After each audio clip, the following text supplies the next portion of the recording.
Hello students, welcome to triple S online learning platform. तो students, कैसे हो आप सब? आई होप आप सब ठीक होंगे। तो स्टूडेंट्स, जैसे कि आप सब जानते हैं कि जो हमारे health and medical CBT exam हुए थे अभी, तो उसमें जो भी हमारे मैथ्स और रीजनिंग के जितने भी क्वेश्चन पूछे गए थे, तो हम जो है उनकी एमसीक्यू सीरीज लेकर आप सभी के लिए आ रही हैं। तो जिसका जो हमारा एक सेशन जो है वो हो गया है, और जिन भी बच्चों ने अभी तक वो सेशन नहीं देखा है तो प्लीज़ वो जाके आप देख लें, क्योंकि देखो एमसीक्यूज देखने से आपकी बहुत ज़्यादा हेल्प होगी, क्योंकि इससे आपको ये पता चलेगा कि जेके एसएसबी हमें किस लेवल के मैथ्स एंड रीजनिंग के क्वेश्चन पूछ रहे हैं। अगर वो इजी लेवल है तो भी उससे आपको हेल्प होगी, मॉडरेट है तो भी आपको हेल्प होगी, ठीक है। तो आज भी हम इसी के कुछ जो क्वेश्चंस हैं वो सॉल्व करेंगे, और आगे भी इसकी कुछ 3-4 सीरीज हमारी रहेंगी, तो जिसमें आपको ये एमसीक्यू सॉल्व करने को हम देंगे, ठीक है। बाकी सबसे पहले आपने ये क्वेश्चन जो हैं वो खुद से सॉल्व करने हैं, और अगर आपको नहीं समझ आता है फिर जाके आपने इस वीडियो से वो कंसेप्ट देखना है कि ये किस तरह के क्वेश्चन जो है वो सॉल्व किए गए हैं, ठीक है।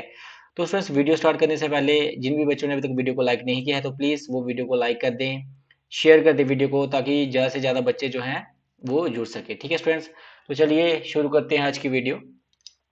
तो स्टूडेंट्स, यहाँ पे आप देख सकते हो जो हमें यहाँ पे फर्स्ट क्वेश्चन पूछा गया है वो हमें पूछा गया है मेंसुरेशन में से, और ये क्वेश्चन है find the area of the trapezium. अब इस क्वेश्चन में हमें क्या निकालना है? ट्राइपेजियम का एरिया निकालना है, और जिसकी हुज पैरेलल साइड्स आर, जिसकी दो पैरेलल साइड्स हैं उनकी लेंथ दिया हमें 28 सेंटीमीटर है, 22 सेंटीमीटर, और उनके बीच में जो डिस्टेंस हमें दिया है वो है 19 सेंटीमीटर। अब सबसे पहले स्टूडेंट्स, आपको ये पता होना चाहिए कि ट्राइपेजियम होती क्या है। यहाँ पे मैं डायग्राम बना रहा हूँ, ठीक है, ये ट्राइपेजियम की डायग्राम है।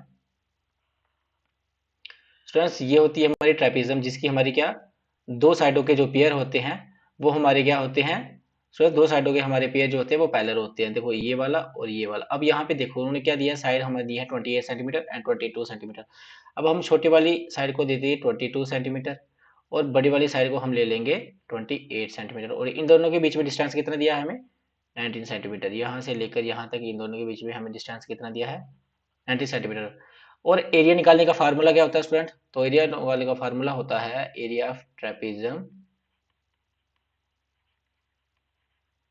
वो क्या होता है हमारा? वो होता है स्टूडेंट हमारा half into sum of parallel sides, sum of parallel sides. मैं इसकी यहाँ पे शॉर्ट फॉर्म लिख रहा हूँ students, parallel sides into distance, और इधर हाइट भी लिख सकते हो आप, ठीक है। अब half into sum of parallel sides, parallel sides कौन सी है हमारी? 22 प्लस 28, ठीक है, और इंटू डिस्टेंस, डिस्टेंस कितना दिया है हमें? 19 दिया हुआ है। तो अब हम क्या करेंगे, हाफ इंटू, इन दोनों को जब हम प्लस करेंगे तो हमारा क्या आएगा? 50 इंटू 19 आ जाएगा। तो इसका क्या आएगा, ये हमारा 25 के साथ कट जाएगा, तो इधर बचेगा हमारा 25 इंटू 19, और ये किसके बराबर होता है? ये डायरेक्ट हो जाएगा 25 इंटू 10 करेंगे 250 प्लस इसका आ जाएगा 225, ठीक है। तो ये आ जाएगा हमारा टोटली, ये आ जाएगा हमारा 475, ठीक है। तो स्टूडेंट्स, ये था इसका answer, option number B part, ठीक है। अब हम चलते हैं इसके नेक्स्ट क्वेश्चन के ऊपर। आई होप आप इन क्वेश्चन को अच्छी तरह समझ रहे होंगे, ठीक है स्टूडेंट्स, क्योंकि ये मेंस्ट्रुएशन के आपके सारे के सारे क्वेश्चन हैं, आपने पहले भी सॉल्व किए होंगे। तो अब यहाँ पे आपको जो नेक्स्ट क्वेश्चन है वो है आपका नंबर सीरीज में से आया हुआ है, ठीक है। तो नंबर सीरीज स्टूडेंट्स, जब मैं आपको पढ़ाऊंगा तो उसकी नंबर सीरीज जो हमारी टोटल होती है 12 to 13 टाइप्स की होती है। तो उसमें आपको jumping zig zag number series होती है, आर नंबर सीरीज होती है, इवन नंबर सीरीज होती है। तो यहाँ पे आप यहाँ देख रहे होंगे नंबर सीरीज पर, यहाँ पे आप देख रहे होंगे ये जो हमारे नंबर्स हैं वो बहुत ही बड़े बड़े नहीं है। देखो 532 है, फिर उसके बाद 565 आया, फिर 618 आया, फिर 691 आया, 784 आया, ठीक है। तो ये इतनी बड़ी इसने नंबर्स ने छलांग नहीं लगाई है, ठीक है। तो अब इसमें हम सबसे पहले क्या चेक करेंगे, इनका डिफरेंस चेक करेंगे, ठीक है। अब यहाँ पे देख लो, यहाँ पे मैं लिख रहा हूँ 532, फिर आया हमारा 565, और फिर आया हमारा 618, फिर आया 691, और उसके बाद यहाँ पे मैं लिख रहा हूँ 784, और यहाँ पे हमें x की वैल्यू निकालनी है। तो इन दोनों का डिफरेंस कितना दिया है हमारा? देखो इन दोनों का डिफरेंस हमारा आया है 33, आई थिंक, हाँ 33 इन दोनों का डिफरेंस आ रहा है। अब इन दोनों का डिफरेंस कितना आ रहा है हमारा? तो ये आ रहा है हमारा, यहाँ पे हम देख सकते हैं 15 से 8 निकाल लेंगे तो आ जाएगा हमारा यहाँ पे करते हैं हम 565 से 618 निकाल लेंगे तो यहाँ पे आ गया 7, यहाँ पे आ जाएगा हमारा, तो ये 4 आ जाएगा हमारा, ठीक है। 47 ये आ जाएगा। अब इन दोनों का डिफरेंस अगर हम निकालते हैं तो यहाँ पे हमारा क्या आ जाएगा, यहाँ पे भी 7 आ जाएगा, 11 से 9 तो 2 27 यहाँ पे आ जाएगा आई थिंक। यहाँ पे हमारा 618 है, फिर 691 है। हाँ 691 से जब हम 618 निकाल लेंगे, 691 से जब हम 618 यहाँ पे आएगा 3, और यहाँ पे हमारा 73 आएगा, सॉरी यहाँ पे 73। और इन दोनों का डिफरेंस क्या होगा हमारा, ये हमारा 784 और 691, तो यहाँ पे आएगा 3, और 18 से 993 यहाँ पे आ जाएगा। ठीक है, तो अब बचा यहाँ पे x पे क्या आएगा, पहले हम इन दोनों का डिफरेंस निकालते हैं। इन दोनों का डिफरेंस हमारा क्या आ रहा है, तो यहाँ पे आप देख सकते हो ये हमारा इन दोनों का डिफरेंस जो हमारा बन रहा है 47 से जब हम 33 निकाल लेंगे, तो 7 से 3 निकाल के 4 4 नहीं, यहाँ पे कुछ मिस्टेक हो गया आई थिंक, गलत हो गया यहाँ पे। 565 और 532 निकालेंगे, जब हम 5 से 2 निकाले 3, 33 आ गया। ठीक है, 618 से 565 निकाल लेंगे तो 8 से 5 3, ठीक है, 11 से 6, हाँ हाँ सॉरी स्टूडेंट्स, यहाँ पे प्लस माइनस की मिस्टेक हो गई थी, यहाँ पे हमारा 53 आएगा। ठीक है, तो इसको आप लिख दो 53 यहाँ पे। तो अब इन दोनों का डिफरेंस हमारा कितना आ रहा है, देख लो यहाँ पे हमारा 20 का डिफरेंस आ रहा है, इन दोनों के बीच में हमारा 20 का डिफरेंस आ रहा है, इन दोनों के बीच में भी हमारा 20 का डिफरेंस आ रहा है। अब इधर ऐसा नंबर आना चाहिए, इन दोनों का डिफरेंस भी हमारा 20 आना चाहिए, वो 9 2 11 113 यहाँ पे आ जाएगा हमारा। ठीक है, फिर अगर इन दोनों का डिफरेंस करेंगे, जैसे इन दोनों का डिफरेंस, फिर इन दोनों इसके साथ हम प्लस कर देंगे, 784 के साथ 130 प्लस करेंगे, 784 प्लस 130 प्लस किया, 4 और 3 7, 8 और 1 9, 7 और 1 8, तो इसका आंसर क्या आया, इधर x की वैल्यू पे क्या आएगा हमारा, यहाँ पे स्टूडेंट्स, यहाँ पे जगह नहीं तो यहाँ पे लिख रहा हूँ मैं, x की जगह पे हमारा आएगा 897। ठीक है, तो ऑप्शन नंबर बी जो है इसका करेक्ट आंसर है। ठीक है, अब यहाँ पे देख लो, यहाँ पे थोड़ा सा टाइम हमें इसलिए लग गया क्योंकि हमें माइनस में थोड़ी सी मिस्टेक हो गई थी, वो यहाँ पे गलत हो गया था, क्योंकि जब मैंने यहाँ पे दोबारा देख लिया इन दोनों में, तो हमें मुझे थोड़ी गड़बड़ लगी। तो ऐसे भी आपने ध्यान रखना है, तो इसमें होते ही ईजी है। ठीक है, बस इसमें क्या है, थोड़ी सी मिस्टेक लग जाए तो एक से क्वेश्चन टाइम, ये टाइम कंज्यूमिंग होते हैं, आपका टाइम ले सकते हैं। ठीक है, तो आपने ध्यान रखना है। अब आते हैं इसका 14 क्वेश्चन। तो 14 क्वेश्चन बहुत ही ईजी है स्टूडेंट्स, इसको करने का एक अलग सा कंसेप्ट है। अब यहाँ पे पहले हम लिख लेंगे ए, फिर हम लिखेंगे बी, फिर लिखेंगे हम सी। ठीक है, अब देखो ए टू बी की रेशियो क्या दी है, 4 और 5। ठीक है, और बी टू सी की क्या दी है, ये बी है और ये सी है, ये हमें दी है 6:7। ठीक है, अब जो यहाँ यहाँ दी थी हमें वहां वहां लिख दिया, अब यहाँ जो खाली जगह बची है वहां हम क्या लिखेंगे, अब सी के साथ जो भी नंबर है हम उसको यहाँ पे लिख देंगे, 5 आ जाएगा। अब बी के यहाँ पे, ए के साथ यहाँ पे कौन सा नंबर है, जो भी नंबर है हम उसको यहाँ लिख देंगे, यहाँ पे कौन सा नंबर है 6, तो यहाँ पे 6 लिख देंगे। अब इनको हम करेंगे आपस में मल्टीप्लाई, ये रेशियो में थे। ठीक है, 7 5 35 आ गया, ऊपर की तरफ करेंगे मल्टीप्लाई ऐसे। ठीक है, ऊपर की तरफ करेंगे, और 6 5 30 आ जाएगा, 6 4 24 आ जाएगा। ठीक है, अब इन दोनों, इन चारों में से देखो ये कहाँ पे ऑप्शन आ रहा है आपका, ये देखो ये फर्स्ट वाला ही है हमारा, 24 30 35। ठीक है स्टूडेंट्स, तो अगर आपको तीन, अगर वो 3 नंबर वाला पूछ लेता है ना, जैसे ए, जैसे हमें पूछ देता है ए टू बी इतना दे दिया, बी टू सी हमें इतना दे दिया, और सी टू डी अगर हमें 2:8 दे दिया, तो आपने जैसे मैंने यहाँ पे ए बी सी दिया ना, यहाँ पे साथ में आपने डी लगा देना है और ऐसे ही इसको कर देना है। ठीक है, तो ऐसे ही सेम हो जाएगा।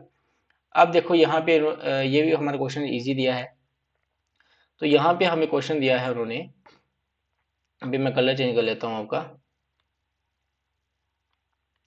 तो यहाँ पे हमें क्वेश्चन दिया है, if two numbers are in the ratio 12:13। देखो दो नंबर हमें दिया है, 12:13 में दो नंबर हमें दिया है, एंड देयर सम इज 175, और इनका सम हमें कितना दिया है, 175 दिया है। ठीक है, find the value of the greater number. Greater number कौन सा इनमें से, देखो 12 ये है, ये स्मॉलर है, 13 बड़ा है, तो इसका हम मान लो कि ये हमारी 12x है और ये हमारी 13x है, क्योंकि हमें इसकी प्रॉपर वैल्यू नहीं पता है, ये हमें रेशियो दी है, मतलब इस तरह दी है ये हमें।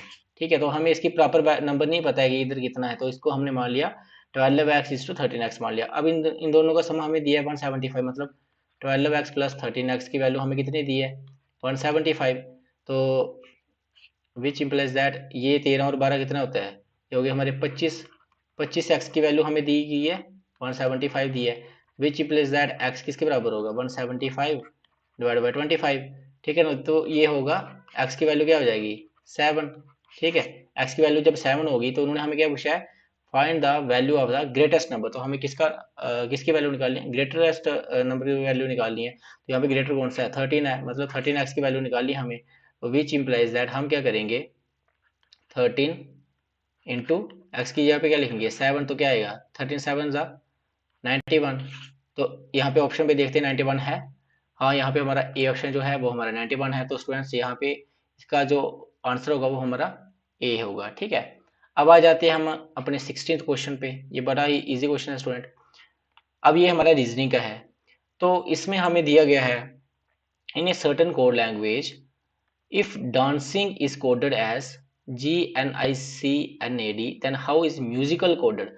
अब देखो डांसिंग का अगर उन्होंने कोड दिया है ये GNICNAD, तो म्यूजिकल का कोड हमें बताना है। तो इसमें ये बड़ा ही इजी है, यहाँ पे देख लो आप DANCINGA डांसिंग लिख दिया मैंने। अब इसका कोड उन्होंने क्या दिया है GNICNAD। ठीक है, तो अब देखो यहाँ पे ये उल्टा दिया हुआ है, देखो ये जी यहाँ पे आ गया है जी। यहाँ पे मैं कलर चेंज कर देता हूँ, फिर उससे आपको ज़्यादा इजी हो जाएगा। ठीक है, यहाँ पे मैं ले लेता हूँ green colour. Green colour I think आपको दिख जाएगा, दूसरा ले लेता हूँ। यहाँ पे देखो यहाँ ले दिया जी, फिर दूसरे नंबर पे एन आ गया ना, फिर आ गया इसका ये वाला आई, फिर आ गया सी, सी का सी रहेगा सी, फिर आ गया इनका एन, फिर आ गया ए, फिर आ गया डी। ये इन्होंने क्या किया है उल्टा करके लिखा है। ये जो फर्स्ट नंबर वाला था इसको इन्होंने लास्ट नंबर पे लिख दिया, और जो लास्ट नंबर वाला था उसको इन्होंने पहले नंबर पे लिख दिया। ठीक है, बोले इन्होंने वाइस वर्सा कर दिया उसका। अब इन्होंने बताया है म्यूजिकल का बताना है, तो जैसे लिख दिया मैंने म्यूजिकल MUSICAL। कुछ नहीं करना है, जो लास्ट वाला पहले लिख देना है, मतलब कलर चेंज कर देता हूँ मैं। मतलब यहाँ पे हमें क्या करना है, एल लिख दिया मैंने पहले, दूसरे नंबर पे क्या है ए, तीसरे पे सी, चौथे पे ISUM। अब देखो ये यहाँ पे अगर आपको कहीं दिख रहा है ऑप्शन में, तो यहाँ पे देखो LASICUM, ये पहला ही है, तो इसका ऑप्शन क्या है, तो ऑप्शन नंबर ए ही इसका करेक्ट आंसर है। फिर चलते हैं हम अपने 17th क्वेश्चन पे। तो स्टूडेंट्स ये हमें मैथ में से पूछा गया है। तो मैथ में एक टॉपिक है हमारा एजिस, प्रॉब्लम्स ऑन एजिस, तो उसमें से पूछा गया है। The sum of the ages of X and Y is 50 years. तो एक मिनट में यहाँ पे थोड़ी सी प्रॉब्लम है, यहाँ पे आप करेक्ट कर देना। यहाँ the sum of present ages, ठीक है, सम ऑफ प्रेजेंट एजिस है यहाँ पे। Sum of the sum of present ages of X and Y is 50 years. X and Y की जगह फादर एंड सन भी लिख सकते हो। ठीक है, आपको ऐसे भी हो सकता है एक्स एंड वाई की जगह फादर एंड सन भी पूछा जा सकता है। ठीक है, और जो उनका सम है एक्स और वाई का प्रेजेंट एज का, वो कितना है 50 ईयर्स है। और आफ्टर 8 ईयर्स 8 साल के बाद उनकी एज क्या होती है, वाई की जो एज है, वाई की जो एज है वो एक्स की ट्वाइस 2 गुना हो जाती है। तो find the present age of the Y. तो हमें किसकी एज निकालनी है, प्रेजेंट एज किसकी निकालनी है, वाई की हमें प्रेजेंट एज निकालनी है। तो स्टूडेंट्स बड़ा ही ईजी है, चलिए देखते हैं। देखो हमें सबसे पहले देखना है कि 8 साल बाद उनकी क्या एज थी। मान लो ये आ गया हमारा एक्स है, रेशियो ये आ गया हमारा बाई है। ध्यान से देखना स्टूडेंट्स, ठीक है, अगर आप ध्यान से ना देखो तो आपको कंफ्यूजन हो सकती है। ये है आफ्टर, यहाँ पे मान लो मैंने लिख दिया ये है हमारा आफ्टर 8 ईयर्स की बात बता रहा हूँ पहले, आफ्टर 8 ईयर्स। ठीक है, आफ्टर 8 ईयर्स के बाद उनकी क्या एज थी, जो वाई था हमारा वो एक्स का ट्वाइस था। ठीक है, नहीं मान लो एक्स की एज कितनी थी, ए थी, 8 साल, 8 साल बाद एक्स की एज हमारी ए थी, तो वाई की कितनी होगी 2A होगी, क्योंकि ये उसका ट्वाइस होगा ना। ठीक है ना, तो ये कब की बात है, आफ्टर 8 ईयर्स, 8 साल बाद। तो 8 साल पहले क्या होगा, मतलब -8 करेंगे हम, फिर 8 साल पहले होगा ना। मान लो अगर कोई राकेश है उसकी एज कितनी है 20 साल है 8 साल बाद, तो 8 साल पहले उसकी एज कितनी होगी, तो 20 में से जब हम 8 माइनस करेंगे फिर जाके उसकी एज कितनी 12 साल होगी, मतलब 8 माइनस करेंगे 8 साल पहले। इसमें ही मैंने ये बताई आपको एज, जो 8 साल बाद थी इनकी एज वो कितनी थी हमारी ए और 2A। वो 8 साल पहले मतलब उनकी प्रेजेंट एज क्या रही होगी, प्रेजेंट एज क्या रही होगी इनकी, प्रेजेंट एज रही होगी इनकी A-8 रेशो 2A-8, ये इनकी रही होगी प्रेजेंट एज। ठीक है, अब मैं यहाँ पे थोड़ा रब कर देता हूँ, तो ये आपको आई होप यहाँ पे समझ आ गया होगा। मैं इसको दोबारा से लिख देता हूँ यहाँ पे। ये था हमारा आफ्टर 8 ईयर्स। ठीक है, ये हमारा आफ्टर 8 ईयर्स वाला है, और प्रेजेंट एज उसकी कितनी, 8 साल पहले उसकी कितनी थी, 8 कम कर दिए तो इसमें से भी 8 कम कर दिया, ठीक है, ये इनकी रही होगी। अब उन्होंने बोला है the sum of the present ages, अब इनका जो सम दिया है प्रेजेंट, ये हमारी प्रेजेंट एज है ना, अभी मैं कलर चेंज कर लेता हूँ दोबारा से। देखो ये हमारी प्रेजेंट एज है ना, ये वाली, तो इनका सम हमें कितना दिया है, 50 दिया है। तो यहाँ पे मैं करता हूँ उसका, ये आएगा हमारा a-8 plus 2a-8 is equal to, इसका 50 दिया है सम। तो अब हम क्या करेंगे, 2a प्लस ए कितना हुआ, 3a, माइनस एट क्या हुआ, +8 हो गया, -8 क्या हो गया, प्लस हो गया, मीन्स -16 हो जाएगा। फिर इज इक्वल टू 50 आ जाएगा। अब ये आएगा 3a इज इक्वल टू 50, -16 जब इधर जाएगा तो हमारा हो जाएगा ये +16 हो जाएगा। तो ये बचेगा 3a इज इक्वल टू 50 + 60 कितना होगा, 66, विच इम्प्लाइज दैट a की क्या वैल्यू होगी, वो हमारी होगी 22 हो जाएगी, ठीक है। यहाँ पे देखो a की वैल्यू जब हमारी 22 होगी, a की वैल्यू जब 22 होगी, तो हमें क्या पूछा है, y की प्रेजेंट एज पूछा, मतलब इसकी, ये y की प्रेजेंट एज पूछी है, तो y की एज है क्या, प्रेजेंट एज 2a-8, ये y की वो है, एज है, ठीक है। अब हम a की जगह पे पुट कर देंगे 22, 2 इंटू 22 -8, तो ये क्या आ जाएगा हमारा, मैं नीचे लिख रहा हूँ यहाँ पे, ये हमारा आ जाएगा 22 इंटू 2 क्या होगा, 44 -8 क्या होता है, 36, ठीक है। तो 36 वाई की हमारी क्या रही होगी, प्रेजेंट एज रही होगी, ठीक है। तो इसका आंसर है ऑप्शन ए, ठीक है। अब इसको मैं यहाँ पे रब कर देता हूँ, क्योंकि हमें नेक्स्ट क्वेश्चन पे यहाँ पे करना है। तो आई होप आपको ये अच्छे से समझ आ गया होगा, एजिस वाला क्वेश्चन जो है। तो how is 60% of 5 greater than 3/5 of 35। देखो 60%, देखो इन्होंने क्वेश्चन कैसे घुमाया हुआ है, 60%, जबकि 60% की वैल्यू भी हमारी क्या होती है, 3/5 ही होती है। कहने का मतलब ये है कि 3/5 ऑफ 45 एंड 3/5 ऑफ 35, ये दोनों आपस में, मतलब कि ये 3/5 ऑफ 45 है, वो कितना ग्रेटर है 3/5 ऑफ 35 से। अब देखो इसको बड़ी आसानी से सॉल्व करेंगे, 3/5 ऑफ 45, ठीक है ना, इस ग्रेटर देन कितना है, कितने परसेंट ग्रेटर होगा 3/5 ऑफ 35 से। अब देखते हैं ये कितना बन रहा है, 5 9 ज़ा 45, तो 9 3 ज़ा 27%, ये बन रहा है हमारा। तो 5 7 ज़ा 35, 7 3 21%, ये बन रहा है। तो इन दोनों का डिफरेंस क्या होगा हमारा, 6%। तो मीन्स जो हमारा 3/5 ऑफ 45 है, वो 6% 3/5 से 35 से ज़्यादा है। तो इसका ऑप्शन नंबर हमारा बी जो है वो करेक्ट आंसर होगा। अब आते हैं हम अपने एवरेज वाले क्वेश्चन पे, ठीक है। तो एवरेज वाले क्वेश्चन पे मैं आपको पहले बताया था कि एवरेज क्या होती है हमारी, कल भी एक क्वेश्चन आया था, उसमें मैंने आपको बताया था कि जो एवरेज हमारी होती है वो होती है sum of observations upon number of observations, ठीक है। अब इन्होंने हमें क्या दिया है, 13 consecutive number, consecutive even numbers. Consecutive even numbers क्या मतलब, जैसे 2 4 6 8, एक कंटिन्यूसली आ रहे हैं इवन नंबर, ठीक है, एक इवन नंबर के आगे नेक्स्ट इवन नंबर, ठीक है। अब यहाँ पे इन्होंने हमें बोला है 13 कॉन्जिक्यूटिव नंबर्स जो हैं उनकी जो एवरेज है वो हमारी कितनी है, उनकी एवरेज हमारी दी गई है यहाँ पे 44, हमें उनकी एवरेज दी है। हमें निकालना है find the largest of this number. अब इसका एक बेसिक जो होता है वो होता है, हम इसको ऐसे अगर करेंगे, जैसे फर्स्ट कॉन्जिक्यूटिव हमारा आ गया x, x+2, x+4, x+5, x+4, x+6, ठीक है। तो अगर हम ऐसे करते जाएंगे x+8, फिर सो ऑन टू x+24, तो यहाँ तक हमारी नंबर जो बनेंगे।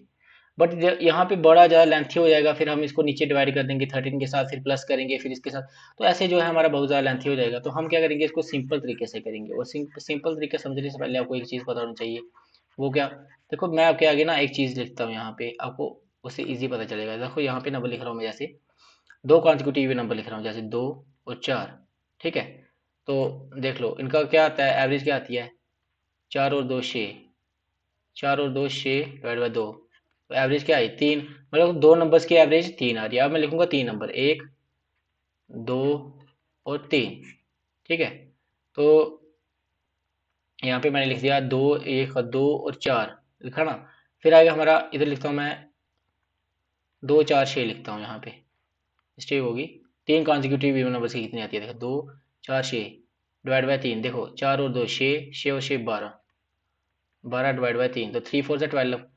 3 कॉन्जिक्यूटिव इवन नंबर्स की जो एवरेज हमारी एवरेज कितनी आ रही है, 4 आ रही है, 4 आ रही है ना, मतलब कि 3 जब हमने 2 कॉन्जिक्यूटिव इवन नंबर लिए तो हमारी एवरेज 3 आई। जब हमने 3 कॉन्जिक्यूटिव इवन नंबर्स लिए तो हमारी एवरेज 4 आई। ऐसे ही अगर मैं 4 कॉन्जिक्यूटिव इवन नंबर लेता हूँ, 2, 4, 6 और 8, और इनको डिवाइड करता हूँ नंबर ऑफ, जैसे था ना sum of observation of number of observations, यहाँ ये है number of observation. Number of observation मतलब ऊपर वाले नंबर कितने, 1, 2, 3, 4। सम ऑब्जर्वेशन किया, 4 और 2 6, 6 6 12, 12 और 8 20। ठीक है, 20 डिवाइड बाई 4 कितनी आई एवरेज, 5 आई। देखो 4 नंबर्स की एवरेज कितनी आई, 5 आई। आई होप आप यहाँ तक समझ गए होंगे। अब आप ये सोच रहे होंगे कि मैं आपको ये चीज़ें क्यों बता रहा हूँ। अब इसका जो कंसेप्ट अभी आपको खुद पता चल जाएगा। देखो क्या बताया था, 4 कॉन्जिक्यूटिव इवन नंबर्स की हमारी एवरेज बन रही थी 5, 2 की बन रही थी 3, 3 की बन रही थी 4। अब यहाँ पे हम क्या करेंगे, यहाँ से यहाँ पे हमें क्वेश्चन दिया हुआ है the average of 13 consecutive even numbers is 44। ठीक है, अब उन्हें बोला है 13 कॉन्जिक्यूटिव नंबर्स का हमें जो है वो कितनी एवरेज दी है, 44। अब मैंने आपको अभी भी क्या बताया कि अभी हमें 3 कॉन्जिक्यूटिव नंबर दिए होंगे तो हमारी एवरेज 4 आएगी। 2 कॉन्जिक्यूटिव नंबर दिए होंगे तो एवरेज 3 आ जाएगी। 5 कॉन्जिक्यूटिव नंबर दिए होंगे तो एवरेज 6 आ जाएगी। बट यहाँ पे हमें कितने कॉन्जिक्यूटिव नंबर दिए हैं, इवन नंबर दिए हैं, 13 दिए हैं। तो इसका मतलब हमारे हिसाब से तो इसकी एवरेज 14 आनी चाहिए ना। बट यहाँ पे कितनी आ रही है, 44 आ रही है। ठीक है, यहाँ पे हमारी कितनी आ रही है, 44 आई है। इसका मतलब पहले हम देखेंगे इन दोनों का डिफरेंस। इन दोनों में डिफरेंस कितना है, हमारा 30 का डिफरेंस है। जैसे अगर हम यहाँ पे नंबर लिखते हैं 2, 4, 6, ये सो ऑन टू हमारे 30 नंबर्स हमारे कॉन्जिक्यूटिव में कहाँ तक होंगे, 26 तक होंगे। तो अब हमें क्या करना है, इन सब नंबर्स के साथ 30 30 प्लस कर देना है। ये हम इसके साथ भी 30 करेंगे 32 हो जाएगा, इसके साथ 30 करेंगे तो 34 हो जाएगा। ठीक है, इसके साथ 30 करेंगे तो ये कितना हो जाएगा, 36 हो जाएगा। ऐसे ही सो ऑन टू इसके साथ भी हम 30 प्लस करेंगे तो हमारा 56 हो जाएगा। ठीक है, और उन्होंने हमें पूछा क्या है, find the largest of this number. सबसे लार्जेस्ट कौन सा है यहाँ पे, सबसे लार्जेस्ट तो हमारा 26 ही है ना। तो अब 26 नहीं लिखेंगे, हमें उनके हिसाब से बनाना था। ठीक है, अब उनके हिसाब से अगर बनाएंगे तो हमारा लार्जेस्ट नंबर क्या आएगा, 56 आएगा। ठीक है, आई होप इसको आप अच्छे से समझ गए होंगे स्टूडेंट्स। अगर आपको नहीं समझ आया ना तो आप एक दो बार इस वीडियो को देखना, ये कॉन्जिक्यूटिव नंबर्स वाला, तो आपको अच्छे से समझ आएगा। ठीक है, अब यहाँ पे हमारा जो 20 क्वेश्चन है वो है, a train 864 metre long passes a standing man in 24 seconds, find the speed of the train। अब यहाँ पे आपको ट्रेन की स्पीड निकालनी है जिसकी लेंथ क्या है, 864 मीटर है। ठीक है, और हमें स्पीड किस में निकालनी है, किलोमीटर पर आवर। ठीक है, हमें स्पीड किस में निकालनी है, किलोमीटर पर आवर में स्पीड निकालनी है हमें। अब देखो स्टूडेंट्स, अब आपको एक चीज़ मैं बता देता हूँ, अगर मीटर को आपने किलोमीटर पर आवर में चेंज करना है तो आप किसके किसके साथ डिवाइड करोगे स्टूडेंट्स, तो आप डिवाइड करोगे 18/5 के साथ। ऐसे ही अगर आपने किलोमीटर पर आवर को मीटर में करना है तो आप करोगे डिवाइड 5/18 के साथ। ठीक है, इस चीज़ को आपने याद रखना है। अब एक चीज़ आपको सबसे पहले इसको आप खुद से सॉल्व करो। ठीक है, अगर आपसे नहीं निकल रहा है फिर आप देखो, क्योंकि ये एक टाइम एंड डिस्टेंस का क्वेश्चन है तो आपको पता ही है कि डिस्टेंस किसके बराबर होता है, distance is equal to speed upon time. ठीक है, सॉरी मैंने गलत लिख दिया यहाँ पे, स्पीड इक्वल टू डिस्टेंस पर time, sorry for that, speed equal to distance upon time. ठीक है, अब उन्होंने हमें क्या पूछा हुआ है, स्पीड ही पूछी हुई है। तो स्पीड का फार्मूला क्या बताना है, डिस्टेंस अपॉन टाइम। अब देखो वो क्या है, ट्रेन कितना डिस्टेंस कवर करती है, देखो जितनी वो उस इंसान को, जो आदमी वहां पे खड़ा है उसको कितना कवर करती है। देखो ये मान लो ये एक इंसान है, ठीक है, यहाँ पे ये एक आदमी खड़ा है और ये ट्रेन है। ठीक है, मैंने ये जहाँ दूर, यहाँ पे मान लो यहाँ पे एक आदमी खड़ा है, यहाँ पे खड़ा हुआ है। अब इसकी लेंथ, अब ये कितना डिस्टेंस कवर करेगी, इस बंदे को जितना क्रॉस करेगी, अब ये उतना ही डिस्टेंस कवर करेगी जितनी इसकी लेंथ होगी ना। इस बंदे को क्रॉस करती करती यहाँ से जाएगी, जहाँ से जाएगी, इस बंदे को जैसे क्रॉस करेगी ये उतना डिस्टेंस ही कवर करेगी ना जितना इसकी खुद की लेंथ होगी। ठीक है, तो मतलब डिस्टेंस, इसका मतलब यही है हमारा 864 ही हमारा डिस्टेंस, 864 ही हमारा डिस्टेंस है। तो अब ये स्पीड का क्या फार्मूला होगा, हमें उन्होंने बोला है स्पीड निकालने के लिए। स्पीड का फार्मूला क्या है, स्पीड का फार्मूला है डिस्टेंस अपॉन टाइम। डिस्टेंस कितना है हमारा 864, टाइम कितना है हमारा, टाइम हमारा है 24 सेकंड में करती है। तो ये हमारा होएगा 4 6 24 हो जाएगा, 4 2 8, 4 1 4 और 4 6 24, ये 6 36 2 1 16, 36 सेकंड में, 36 सेकंड में क्या करती है वो, ये हमारा करती है, ये पूरा जो हमें डिस्टेंस दिया है 864 मीटर, इसको पूरा क्रॉस करती है। पर उन्होंने हमें किस में पूछा है, सेकंड में नहीं पूछा हुआ है, हमें पूछा है किलोमीटर पर आवर। तो अब हमें किलोमीटर पर आवर में इसको चेंज करने के लिए क्या करना पड़ेगा, मैंने आपको बताया तो है अभी। इसको हम किलोमीटर में चेंज करेंगे तो हम इसको 18 मल्टीप्लाई 5 करेंगे, तो 18 मल्टीप्लाई बाई 5 करेंगे। तो जब हम क्या करेंगे 36 इंटू 18 करेंगे तो हमारा क्या आ जाएगा, इसका आएगा हमारा 360 इसको 10 के साथ करेंगे, प्लस इसके साथ फिर हम करेंगे 360 के साथ हम कर देंगे 8 को, 8 6 48, 8 24, 8 28, 288, ठीक है, डिवाइड बाय 5। अब हम करेंगे इन दोनों को प्लस करेंगे, जब हमारा क्या आएगा, अभी मैं रब कर देता हूँ, एक तो यहाँ पे स्पेस भी कम है सारी, तो ये आई होप आपने लिख दिया होगा। अब आप इन दोनों को जब प्लस करिए हमारा 360 288, ठीक है, 5 और 6 648, 648 डिवाइड बाई 5, तो 5 वन ज़ा 5, यहाँ पे चल जाएगा एक, तो 5 टू ज़ा 10, फिर 5 नाइन ज़ा 45, फिर यहाँ पे चल जाएगा तो 5 6 ज़ा 30 हो जाएगा, तो 19.6 किलोमीटर पर आवर इसका जो आंसर रहेगा, ठीक है स्टूडेंट्स।